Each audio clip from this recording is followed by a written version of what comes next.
बंगाल में राम राम के बाद क्या होगा? वाम का मुस्तकबिल। 2 दिन का अजलास आज से। सीपीएम सेंट्रल कमेटी के 2 रोज़ अजलास आज से शुरू होगा। फैसला लेने वाली पार्टी के सबसे आला कमेटी के इस 2 रोज़ अजलास में हाल में अख्तिताम पजीर हुए आम इंतखाबात में सबसे ख़राब कारकर्दगी और मायूसी के इस दौर से बाहर निकलने के लिए मुमकिना इक़दामात पर तबादला ख़याल होगा। इस अजलास में पार्टी के जनरल सेक्रेटरी सीताराम येचुरी अपना इस्तीफ़ा पेश कर सकती हैं और ज़राए के मुताबिक वो कबूल नहीं होगा।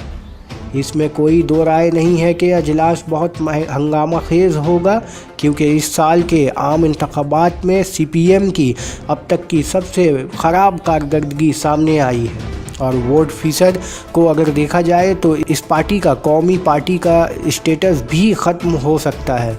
सीपीएम को अपने रवायती गढ़ यानी केरला, बंगाल और त्रिपुरा से आम इंतखाबात में एक भी सीट नहीं मिली और इसका वोट फ़ीसद महज 17% रह गया। 2004 में सीपीएम को लोकसभा में सबसे ज़्यादा नुमाइंदगी मिली थी, यानी इसके 43 अराकीन थे और इस मरतबा सबसे कम यानी 3 अराकीन है।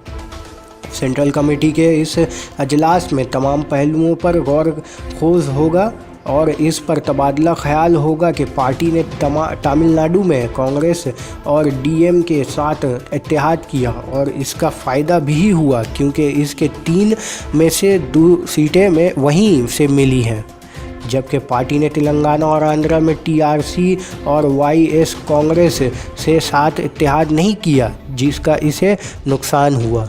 अजलास में इस बात पर भी गौर होगा। वैसे तो सीपीएम बीजेपी की फ़िरका परस्त सियासत की सख्त मुखालफत करती है, लेकिन बंगाल में इसका कैडर तृणमूल के नफ़रत में इतना अंधा हो गया है कि उन्होंने नारे दे दिया, अब के राम बाद वाम। इस सोच का ये असर हुआ कि सीपीएम का कैडर बड़ी तादाद में बीजेपी के साथ चला गया, जिसका बीजेपी को ज़बरदस्त फ़ायदा हुआ।